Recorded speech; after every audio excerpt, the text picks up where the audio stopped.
Mother played three different roles.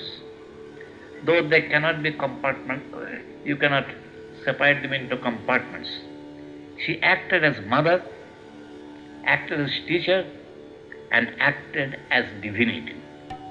Some disciples were impressed by her motherly love, some by her patience and kindness as a teacher, and some by her unsolicited grace as divinity, assured in vision of God.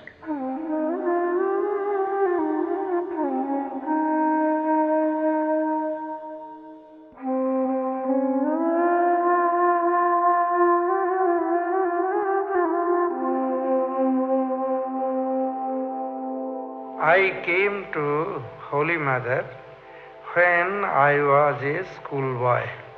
Generally, she used to put veil before people. But because I was quite young, she was absolutely free before me. I could remove her grey hair and could shampoo her feet. There was rheumatic pain. I used to apply medicine there if there was no lady present there.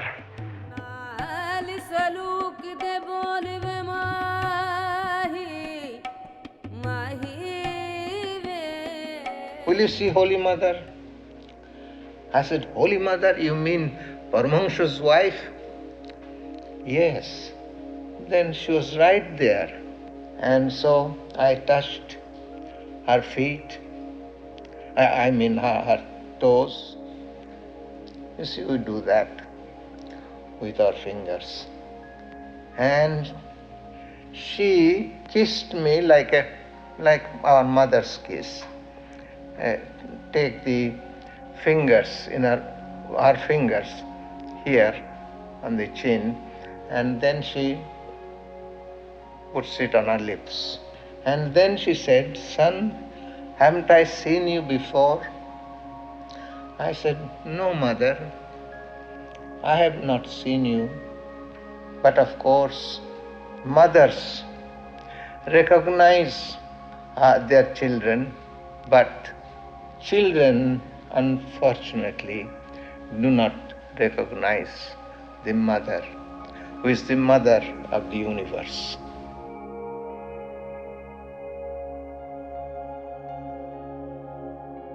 And then, like a mother, she served us food on leaf plates. And she sat by us and asked us if we like this food, just as our mother does. If we like this, then she would give more. So that way she fed us. And I remember still now that I have never eaten such food in my life. It was like nectar. I still remember that. And then after finishing, we were going to fold the leaves to throw them out. And then Mother said, What are you doing? We can't leave these leaf plates here. We ate in those. Then she said, But what would you have done if your mother had been present? So we left them there.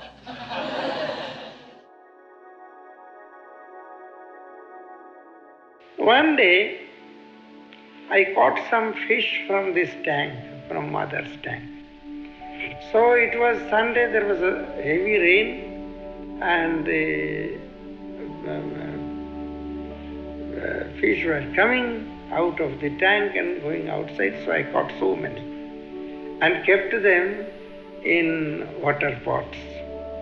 Next morning, while I was going to my school, Mother requested me that don't go now.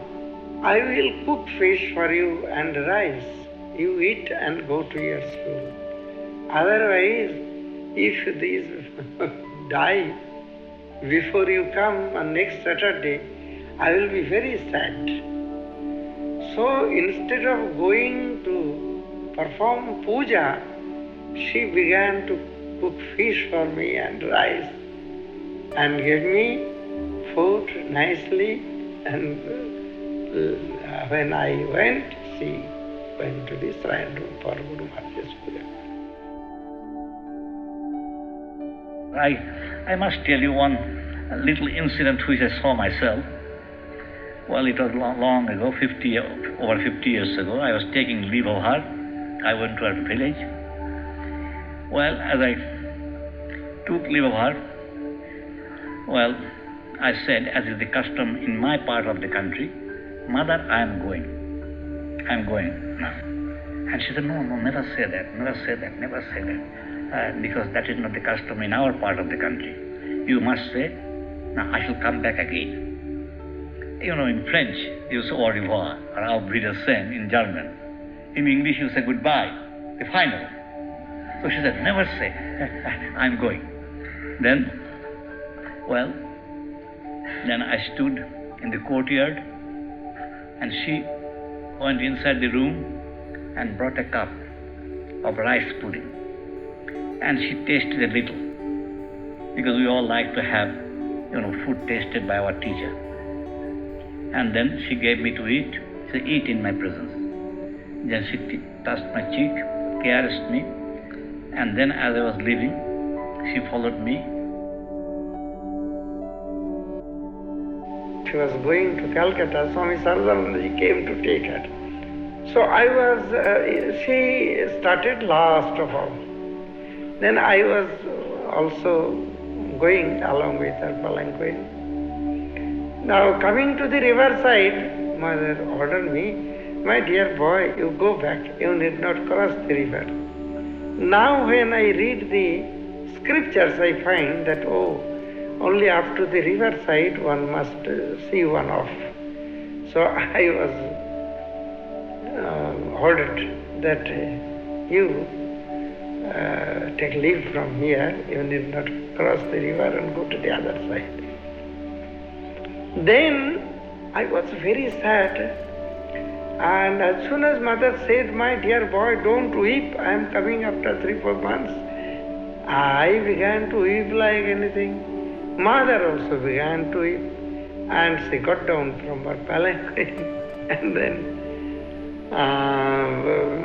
caressed me and wiped the tears from my eyes using the borders of the cloth, and this way consoled me, no, my boy, go home and be quite happy. I am returning very quickly. So Mother was all love.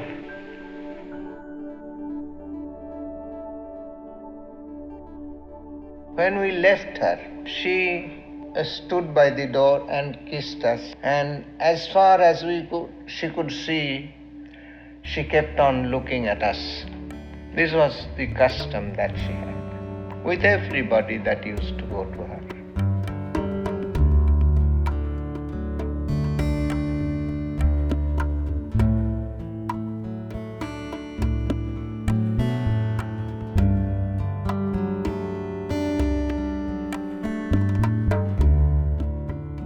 One day I was putting her clothes from her box in the sun. There was one torn cloth. I asked Mother that why you are keeping it in your box. I am throwing it away. There is nothing, only it is absolutely torn. The Mother said, no, my boy, this was given by Devi. Devi means Sister Nivedita. That even when I see this cloth, I remember him. She was so sweet girl. I have not found a nice girl like her. So just to see the thing, that only seeing that cloth, she remembers Sister Nivedita. That is why she is maintaining that torn cloth. The Holy Mother had some toothache. Some Sarada heard either from Joginma, probably Joginma, you see, that mother is suffering from toothache.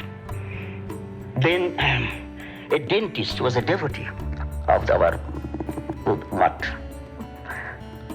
It was called. So the dentist came to examine the tooth or give some kind of treatment. But Holy Mother heard from one of her nieces, the dentist, would come to do some treatment to her. And she was not to be found. Swami Sarada asked Gulab to search. She could not find anywhere. Then so the mother might have gone to some place, Balaram Bush's house, and come back to bless the devotees. But half an hour passed, mother was not to be found. 45 minutes passed, not to be found. Then 1 hour passed. Then Swami Sarada said, "Oh, mother does not want to. What can I do? So let us. I will accompany you to your home. Now I give you some prasad, good prasad. Probably another day we'll find it. Mother is willing to." Then after an hour or so, Gulabma suddenly saw mother was hiding herself under her own bed. Camouflage. And then Swami Sarada says, "Mother is Abhaya. Mother gives fearlessness to all. Why should you be afraid of dentist?" But Gulabma said, "You may say all that thing, but our mother, our little mother, is our very own. She is afraid. It is a fact." When Nivedita first came to see mother, Swami Sarupananda was sent along with her. Because she did not know Bengali, therefore Sarupananda Swami was Swamiji's disciple, as she would explain in English to her what mother says in Bengali. They will do the work of interpreter. Now mother asked her name. She replied, "My name is Miss Margaret Elizabeth Noble." Mother replied, "My dear girl, I cannot utter such a big name. I will call you baby." She spoke in Bengali. But when it was translated to Nivedita, that mother will be unable to call you by your big name, she will call you a baby. Oh, she was very glad. Yes, I am mother's baby. Okay. This way, she picked up Bengali very quickly so that she could talk to mother directly. And she did it.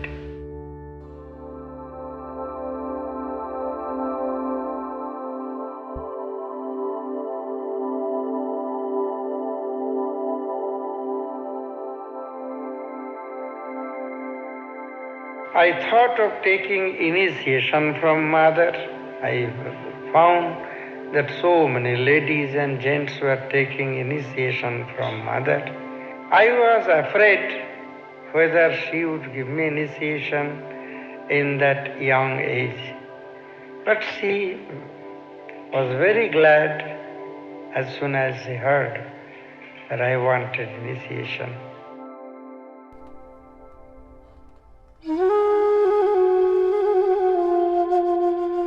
It was a darshan day. Ladies could go every day, but for men 2 days. One day called Tuesday, another day Saturday. An attendant came and said those who want to see the mother should come now. And then the attendant also said that you can touch her feet, but you should not talk. So I did exactly as the attendant advised us to do. Upstairs, in Holy Mother's house, the shrine and Holy Mother's abode, both are the same. Half belongs to the shrine of Sri Ramakrishna, half belongs to the mother. Swami Sarada, when he built that house, made arrangement for another room. But Holy Mother said, "I do not like to be separated from the master. I would stay in the shrine room itself." So Holy Mother was in the shrine. She had a veil. I touched her feet. I could not see her face very clearly, just a little glimpse. Then I came down. Then the Swami Dhirananda again asked me, did you talk to the mother? I said, I was not allowed. I kept the words of the attendant Swami. Then he called Swami Arupananda by the name called Rajbihari, take this boy to mother again. And he also said, Swami Dhirananda said something good of me, that he is a Brahmin boy. Swami Dhirananda had a kind of special favoritism to Brahmins. The Brahmin boy, and he goes to Maharaj, he knows Maharaj, he comes almost every week to see Maharaj, and he studies in the college, and so on and so forth. So next time when I went, and Swami Arupananda introduced me, and mother said, he goes to Maharaj, Rakhal can give initiation. Then I had the good fortune to say, Mother, if you bless me, I will consider it a great good fortune. I will consider a great privilege. Then Mother kept quiet for a few minutes. Then he said, there is an auspicious day. You come after taking bath in the Ganges, and don't take any food. And wait in the office room, and I will send someone to bring you after my worship is over. So I did not know what is to be done with regard to initiation, with regard to all the Diksha. But Akhilananda said, I will help you. You don't have to worry. So in the previous evening, we went to the College Street Market, brought flowers, I believe a cloth, red bordered cloth, and then some fruits, and a few other things. And we did take our bath in the Ganges on the appointed day, and we are waiting. Then Mother called, and I went upstairs in the shrine. Mother asked me a question, which will be something like, are you a Protestant or a Catholic? But exactly it is not that. It is not that way. She said, in our Indian tradition, you see. So certain things would be better not to say. Then she gave me, ordered me to sit down before her, taking one asana. I took and sat down. She sprinkled water from her puja vessel on my body, saying, let the sins done in previous lives go away from him. Let the sins done in this life, knowingly or unknowingly, go away from him. This way she purified my body. Then uttered the name of one deity and asked me that if I would take the sacred mantra of that deity. Then she said that I think this is your Ishtam, the chosen deity. I was boy. Then she thought I might not understand the meaning of that thing. She explained to me that, is it not that you love him most and you respect him? I replied, yes, Mother. From my boyhood I was doing the same. But now, after reading Sri Ramakrishna's Gospel, I think that all are the same. So, if I want any other mantra, will you kindly give me? She smilingly said, yes, tell me. I told her. She said, oh, will you be glad if I give you this mantra? Yes, Mother, I will be very glad. So she uttered the name of that, the mantra of that deity, and then showed me how to repeat the name and gave me in a few words some instructions. Then I saluted her and was going away. So mother asked me to salute keeping my head on her feet, because that day she was my guru and I was the disciple. In other days, if I wanted to do like that, she used to tell me, no, my dear boy, simply touch my feet, that is enough. But that time she said, you touch your head. And she blessed me, keeping her two hands on my head.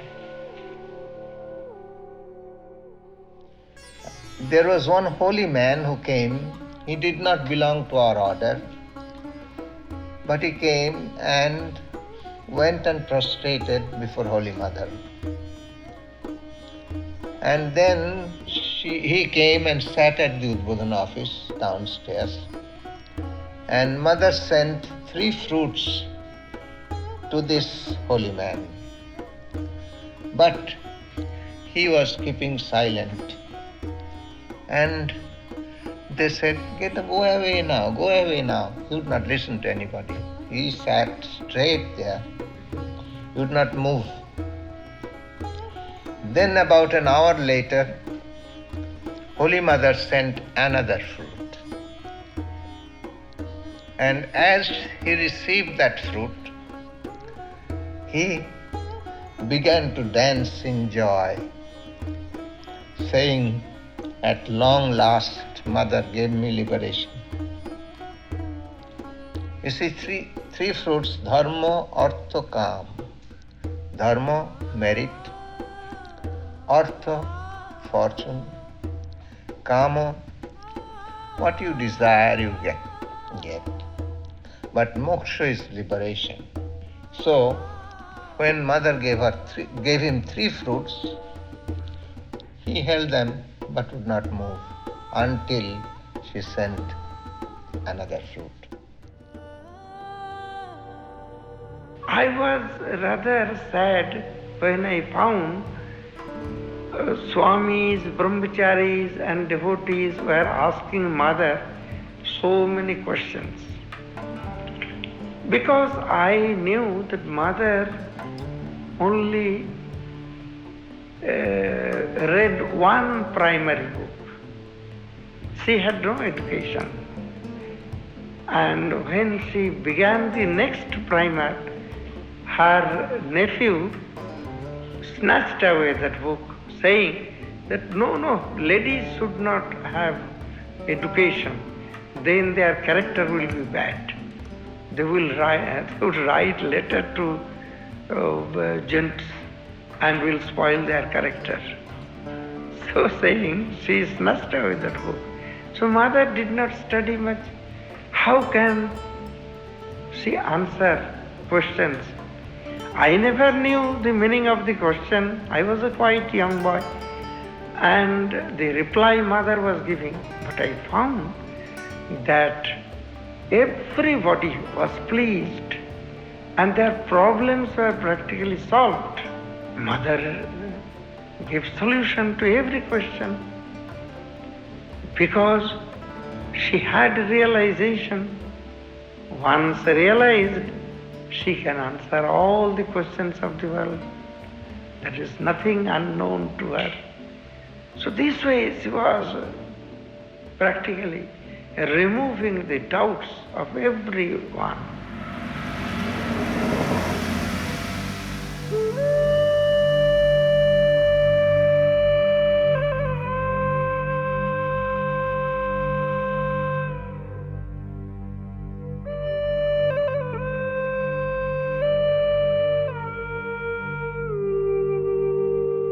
A great person is not known, is not always recognized. He lives a silent life, but he reveals his power, his glory, his majesty to a few individuals who are ready to receive. And so I did not know that Holy Mother was the Divine Mother herself. And so one day, Swami Sharadananda was in meditation. I thought this day I am going to ask Swami Sharadananda something. Because I became close to Swami Sharadananda and became his private secretary. I have seen when Swami Sharadananda will give instructions, there's a method there. You have to do this first, then the second, then third, the fourth. And so after his meditation, I approached, I bowed down to him, touched his feet. Maharaj, I have got a question. Holy Mother just gave me mantra and did not even say that you have to repeat 108 times. But I see that in my writing letters for you, that there is a method there. There is a system. There is one step and a step like that.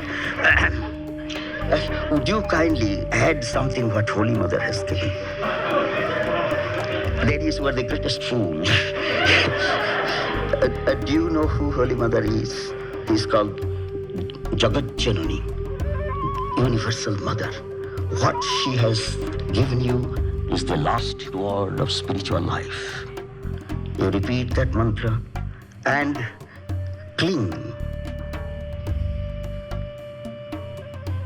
to the feet of the Mother in your meditation, and all things will come to pass.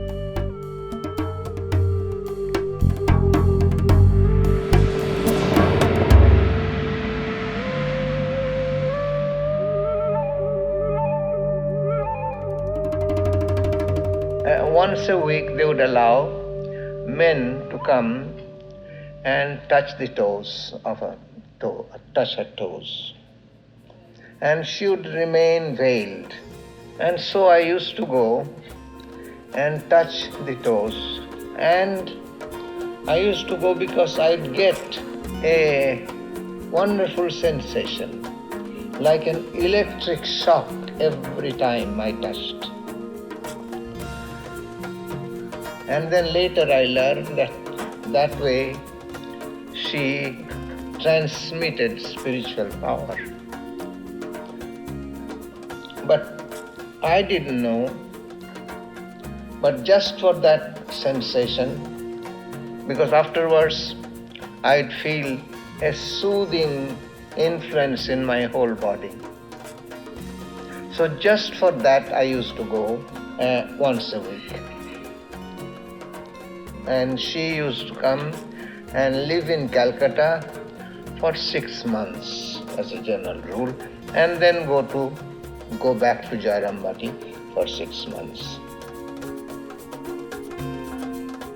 When God comes down to the earth, He does not always show His power and glory. Take, for example, in Bhagavad Gita, Arjuna wanted to know the glory of Sri Krishna. And Sri Krishna assumed that was the Vishwarupa. That means the universal form of the Lord, you see. And he was afraid, you see. Therefore, God has two aspects. One is called the Aishwarya, and another is called the Madhurya. Aishwarya means glory, power. The power aspect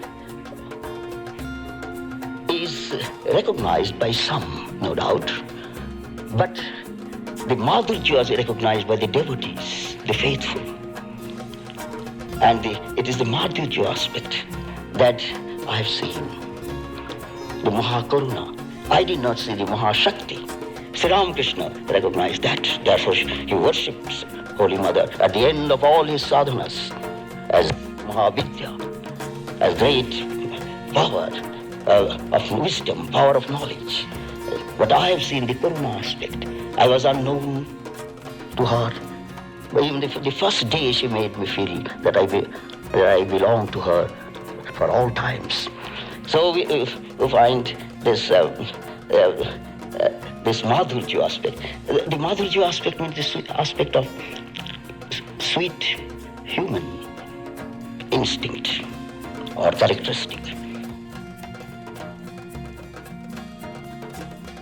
Now I'll tell you how Swamiji Maharaj and Swami Yogananda, who was her attendant, how they would touch her feet. Swamiji would dip himself in the Ganges 6-7 times. He thought he was not pure enough to touch her feet. But you see, we didn't know. We went under any condition. And then only he would go and touch her feet. And Maharaj would go and just like a little boy has done something wrong and afraid to approach mother. And so he would compose himself first. Hello Radhi, how are you? And then would go and bow down to Maharaj and would try to come away. Then, but mother would say, Rakal, sit down. And Swami Yogananda was her attendant. He would not even touch her feet. Where she would stand, there she would take the dust after she left.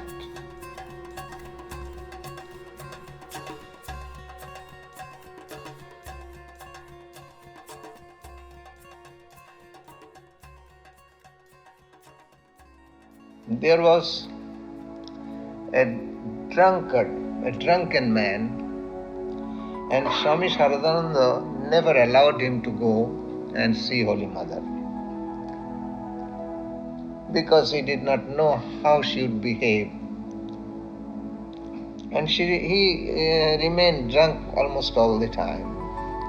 So at 12 o'clock midnight, he would come and roll on the ground near the Udbodhan, where Holy Mother lived upstairs, and sing a song to this effect.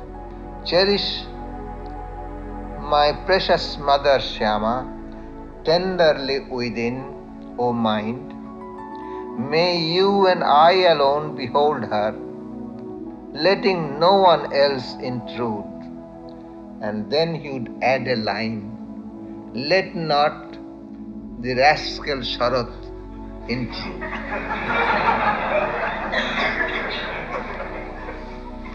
And as you'd sing that song, Holy Mother suddenly would open the door and come out and bless him. Swami Turiyananda, I have heard him say that Mother never comes down from her throat center. That is, she lived. In other words, she lived in Bhava Samadhi or Samadhi all the time, at the same time carrying on the work. See the power of Mother. In Kualpada is the Dhobi house. There is a picture of Holy Mother and Sri Ramakrishna, and we are told that that is the picture that Holy Mother herself worshipped. You see, Sri Ramakrishna himself worshipped his own picture and said, someday this will be worshipped everywhere, in every home in the world. And at one time in my life, I dreamt, and she told in a vision that I see many in America placing my picture on the left of Thakur, Master. And I think I was the first one who did that. And that is the picture still there.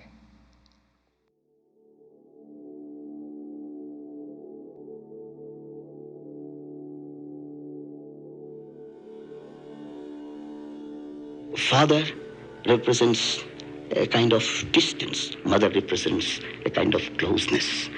And that is why Holy Mother used to say, always do two things. Jar ache, those who have, give. Those who have not, chop. Jar ache, mapo. Jar nei, chop. Those who have nothing, let them repeat the name of God. And because Holy Mother is still repeating the name of God, many people are coming to Vedanta and getting inspiration and living the life and trying to give light, joy and knowledge to other people.